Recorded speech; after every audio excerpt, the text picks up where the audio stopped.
So if you could download your consciousness into a hard drive and then place it into an Android body, is that something you'd like to do?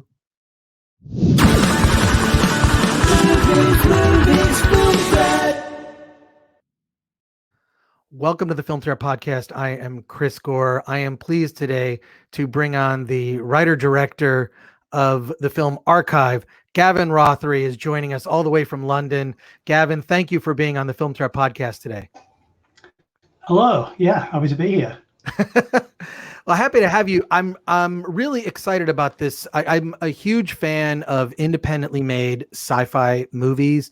I think what I love about them the most, which you do so well in the film, is this is a movie about ideas. While I love your big loud Star Wars movies, and those are fine, I much prefer a look at science fiction in a more thoughtful way, and I feel like this film does that. And it's interesting because while the film is set in the year 2038, there are technologies being developed today that will lead to what happens in the film. So tell me, where did this idea come from, and tell us a little bit about the story, and then I want to talk to you about the technology and how you achieve this. Well, the idea originally came from two things happened simultaneously back in 2011. I had a random idea whilst I was tidying up the flat. And whenever I have an idea that I think's got some kind of merit, I'll always put it down in my phone, the notes in the iPhone, in the notes app. So I had this idea of a machine, like an AI equivalent machine. A chap creates it, and then as soon as he switches it on, he can't keep it alive. Like, as soon as it becomes sentient, the only thing it wants to do is kill itself. And I just thought it was such a weird kind of dark idea. It kind of pulled me down a little tunnel. Touching on what you said before about science fiction generally being quite thoughtful, I find a lot of that tends to come with a bit of darkness as well. And it seems like darkness is quite a good natural kind of fit for science fiction. So a lot of the kind of initial inspiration for things that I have tend to have a little bit of darkness to them. So there's something about that idea that just kind of kept on, I just kept thinking about it all day. And I was wanting to get a project together which had some stakes that people could buy into. So I decided to try and put a project together based around the stakes of love and death, which are things that touch everybody at some point in their lives, right? We can all talk about love and death. We've all got experiences with love and death to some degree or another. So that was my original inspiration, was putting those two things together. And I mean, you've seen the film, so hopefully you can see the thread through as to where I actually ended up with that. Well, you ground it in a very relatable thing, right? George and Jules, they're a couple that, she dies tragically, and he has, archived her everything, right? I mean, this is what I find fascinating about this and this is what's great about thoughtful science fiction, which you've created, is it's all in the realm of ideas. This is something that, Google is working on this, where you will be able to archive basically everything that we've amassed in our brains. I'm trying to remember the exact number of tetrabytes that the human mind can archive, but it's fascinating. This is not what you've made is not necessarily science fiction. It's exploring things that are being researched today. I mean, Elon Musk, of course, famously has been working on how to connect basically to the human hard drive, right? The brain. So how much did you delve into in putting together the script? How much did you delve into the real science that exists today? Because I almost think while your film is set in 2038, you could conceivably have set it 5 years in the future. It's actually, we're not far off from that technology. Tell me about your own research in putting together the script. Well, I mean, I'm sure probably quite a lot of your listeners will feel like this too, but my whole life is basically like a big research project where I kind of live online. I work freelance, so I've got computers open all day. I'm always sat here. I'm busy, and yeah, I'm tracking stuff all the time as it comes along. I mean, one of my current obsessions at the moment is SpaceX and their well, everything they're doing basically, but particularly the Starship program. Yeah, so this kind of stuff, it's quite zeitgeist, right? I mean, people are talking about it quite a lot. It's almost like people expect it. I think people expect this technology to be around in the not too distant future.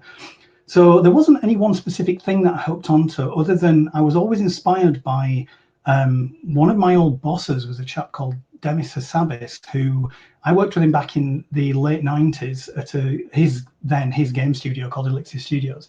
And he comes from a game background, and he originally did Theme Park was his first game that he did when he was like 15 with Peter Molyneux at Bullfrog. And now he set up, he created the DeepMind AI, him and his team created DeepMind and then got bought by Google and then created AlphaGo and did all of that stuff. So that's Demis, that's like my old boss. And I always found that guy really interesting because I met him as a game designer, and from what I understand, after I left his company, they shut the company up a couple of years later, and then he went off to become a neurosurgeon. And now he's creating this AI that will be our robot overlord in a few years. And I found what those guys have been doing really one of the most interesting things. Watching AlphaGo, there's a brilliant documentary on YouTube about it. But knowing those guys and then watching them doing that and get to a point where they beat is it Lee Sedol, the grandmaster world champion of Go, and their software kicked his ass, like amazing what they've achieved. And this is an AI that teaches itself, so it's not that they've written a program that's smarter than a human. They've written like the equivalent of like an AI bag of compost, and it's grown this crazy tree that can beat any human. One of the most complicated games humanity's ever created, and they're just getting started. Well, it's fascinating and frightening. Odd that you bring up Peter Molyneux and Bullfrog and Theme Park. I'm well familiar. I've met Peter back at like CES. Even went to a press event back when I was in the video games industry in the 90s, and he's a really fascinating person and has created some just amazing games. But this question of AI, I mean, Elon Musk is afraid of it. I mean, he's fearful of it. He thinks it could be, it can.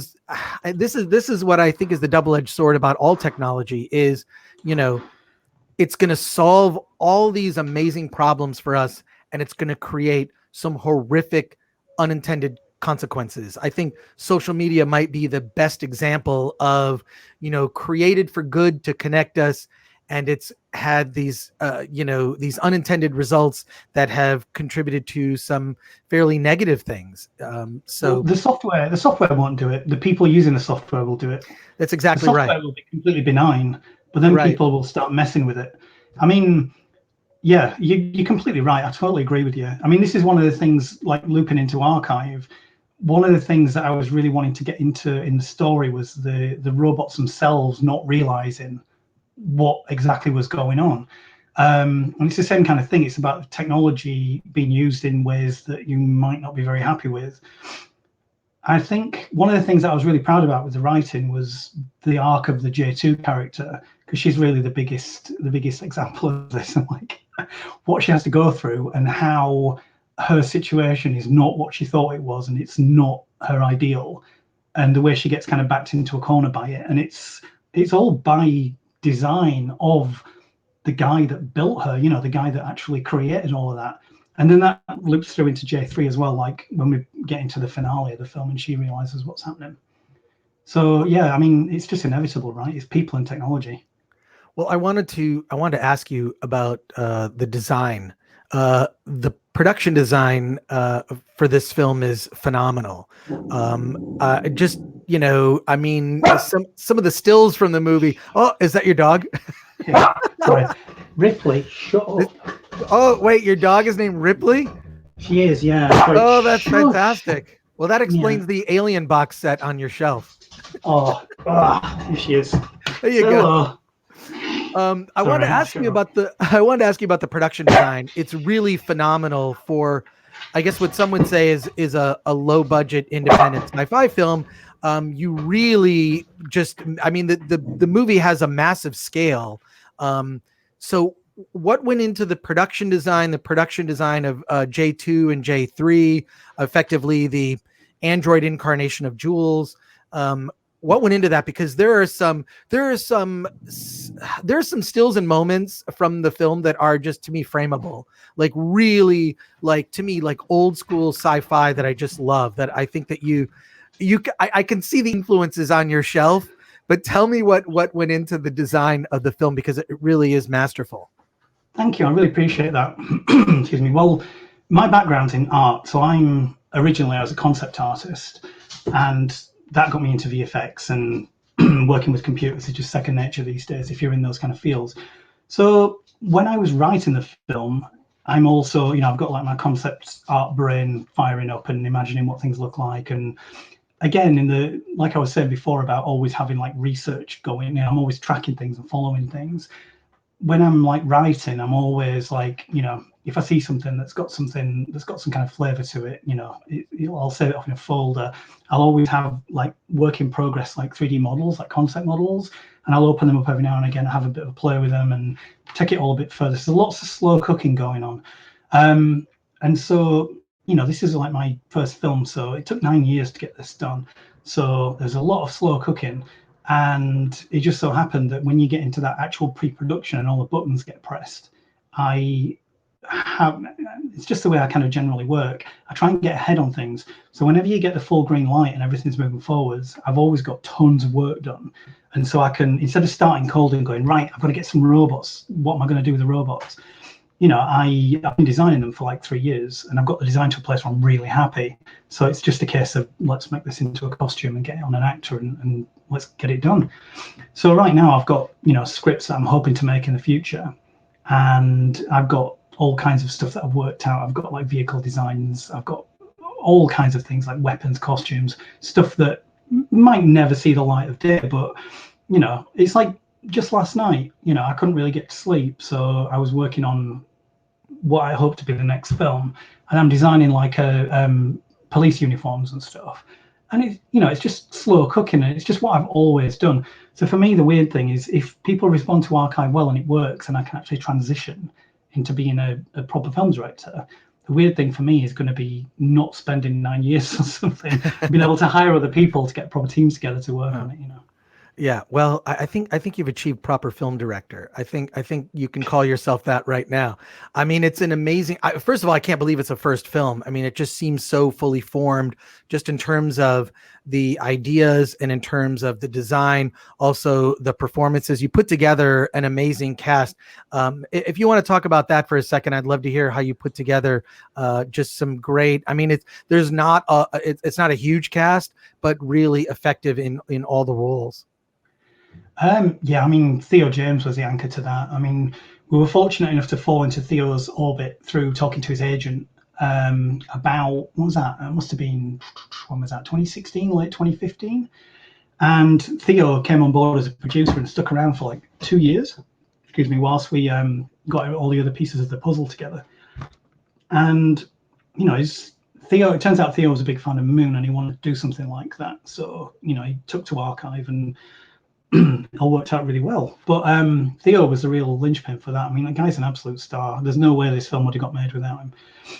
And Stacey Martin is at the core of archive. There are 3 people. There's myself, there's my producer, Philip Hurd, and there's Theo James, also a producer, but also a star. And when we were getting together the ideas for the script's all written and everything, it's just about casting. And we all wanted Stacey Martin, and we didn't think we'd be able to get her because you've got to convince money people. They go away and they've got these crazy, I'm not quite sure what they do, whether they've got algorithms or they just talk about who's bankable, this, that, and the other.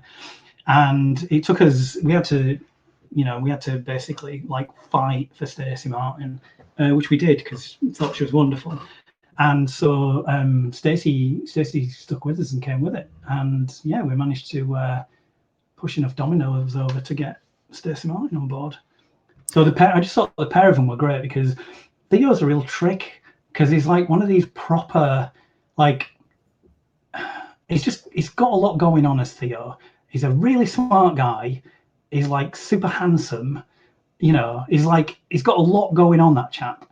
And pairing him up with somebody, for me, like, on-screen couplings for me are a real trick, because to be honest, like most of them I kind of don't really buy. Like a lot of movies, like the idea of love is like two pretty people having a kiss as the sun goes down, and like that's love. And I don't think any of us that have actually experienced any sort of love in the real world like understand it's not that at all. Like, real love can be all kinds of different things. It can be like picking up somebody's dirty socks whilst they're asleep and tidying up, or there's all that sort of stuff. So I find that coming up, I was really keen to get somebody that played opposite Theo in a way that I found believable. So when I was looking at believable relationships on screen, like the big ones that really reached me, there's things like Lost in Translation. Like I really bought that, like that connection between those people. I really, really bought that. Eternal Sunshine was a big one. That connection in that film, I really, really bought that. I mean, that's what the whole film's about, right? Is them having that connection. That's the entire substance of the film.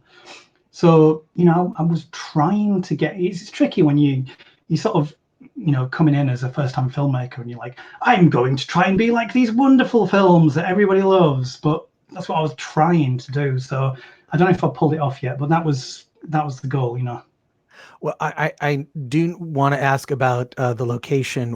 Where did you shoot this thing? Because the location itself even adds to the grand nature of the story. Where did you shoot? We shot in Budapest, in Hungary. I mean, really, what that is, there's a couple of things going on there. It's having more ambition than you have budget is what that is, because it's a small film financially, is Archive, but it's got big ambition, and really what you're seeing is the manifest of the ambition. The whole film was carefully designed. Like, we knew we weren't going to have a lot of money going in, just like we did with Moon. When we did Moon, we knew we weren't going to have a lot of money, so we had to pick our battles. And that was a big part of my job on Moon, and a big part of what I was doing on Archive. So it's not just designing stuff. Like, I'm designing stuff, like when we did Moon, I was designing stuff, but I didn't have anybody to tell me yes or no. I had to figure it all out myself. So I was like, how much is this going to cost? Like, we could do a base. How much is this going to cost? If I design this spaceship, how much is that going to cost? And, I had to figure all that stuff out, and then design it in such a way that when we actually got there, we weren't going to run out of money. So a big part of what I did on Moon, apart from actually designing all this stuff, was to figure out like how we could, there's no point designing a bunch of stuff that's not going to get in the film. There's just no point doing that. Like, and it went even deeper in this because I was writing it, and I was writing things. I had to be careful to write things that would create, we could pull off. So that's where it all kind of came from. So the whole thing was designed around pretty much the same sort of approach we have with Moon, where the film's pretty much designed with like one main actor, or in this case, there's actually four of them really, constrained in a location, which will be one decent sized set that we'll build. And when we did Moon, we had all the miniature exterior stuff, so we didn't have that on Archive. But what we did have was some other shoots out and about, like we were in the forest. So I mean, really what it was, I was keen to get something that felt cinematic, right? And for me, cinema, when you say you want it to feel cinematic, it's like, what is that? It's just a term. Like, what does that mean? And it means different things to different people. So I had to work out what it meant to me, like for it to feel cinematic. Like, what does that mean to me? What do I mean by that? And for me, cinema is going really wide.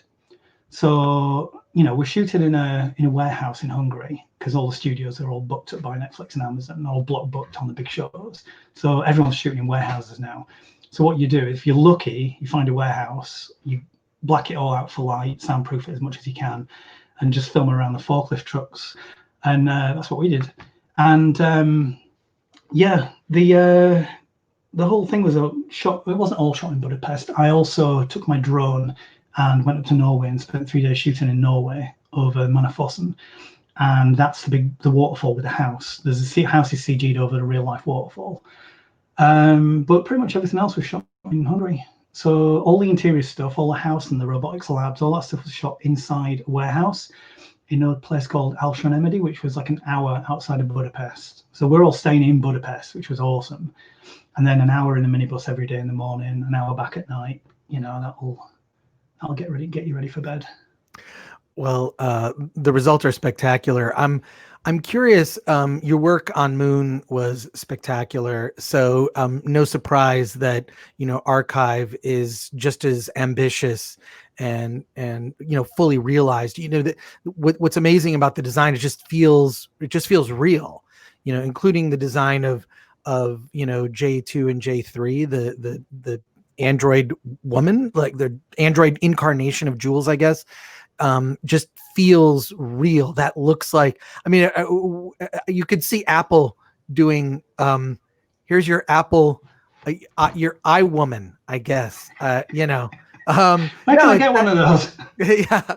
But I'm curious what you learned, going from being a designer on Moon and working on that, which to me really, really stands out. Like, to today, it's a heartbreaking science fiction film. So going from Moon to this, what were the lessons that you learned, you kind of took from Moon into this, and what are your takeaways from now you've sat in the director's chair? I'm amazed that it's your directorial debut, Archive, but can you tell us like what your lessons were, what your takeaways, and maybe impart some of that knowledge to other filmmakers? Oh, there's a lot. I think probably one of the main things is to write. If you think about it like this, okay, if you want to be a film director, what I've learned, because I'm just learning the whole thing as I go along. I never went to film school. I'm working, I'm grinding, I'm getting jobs, I'm doing stuff, I'm getting into places and watching and listening and figuring stuff out. And also, I'm an old school fan. So I grew up reading all the old, watching the original Star Wars films, reading all the magazines, print magazines as they were back then, about how these things get made. How does it all work? What's the mystery? And I grew up doing my own real world kit bashing, pulling on models apart, making spaceships, doing all that stuff. So really, what I'm kind of getting around to here is it's all about empowerment, right? If you think about you want to be a film director, like how do you do that? Like, how does that happen? You're sat at home right now and you want to be a film director, like how? That's what I'd figure out. So, first of all, everyone's different. Everyone's got their own situation. But what you will have inside your own situation is a certain level of a deck of cards. Whoever you are and whatever you're doing, you'll have something. And it's yours, it's your thing that you've got, and you can use that to build. Now, a lot of the trick of this is that a lot of people don't realize what that thing is. Like they have something, and it might be worth talking to people you work with, because maybe they'll be more insightful as to what your thing is than you yourself when you think about it.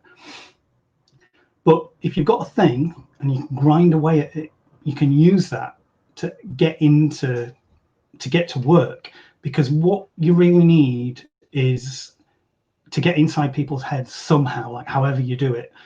Now, you can look at what I did with Moon, right? And you can say, I got lucky with Moon. I did. We made Moon. That was awesome. It was a big grind, and it wasn't like it was given to us for free, but half of everything is luck. It just is. And anybody who's gotten any degree of success will have had some luck. So don't factor luck out of your equations. Just try and put yourself in positions where you can be lucky. So, and if you get some luck, like take it, like push it, run with it, and don't apologize for that, and don't feel shy about it. If you get some luck, expand on that and grow your thing on your luck, and just push it forward and push and push and push.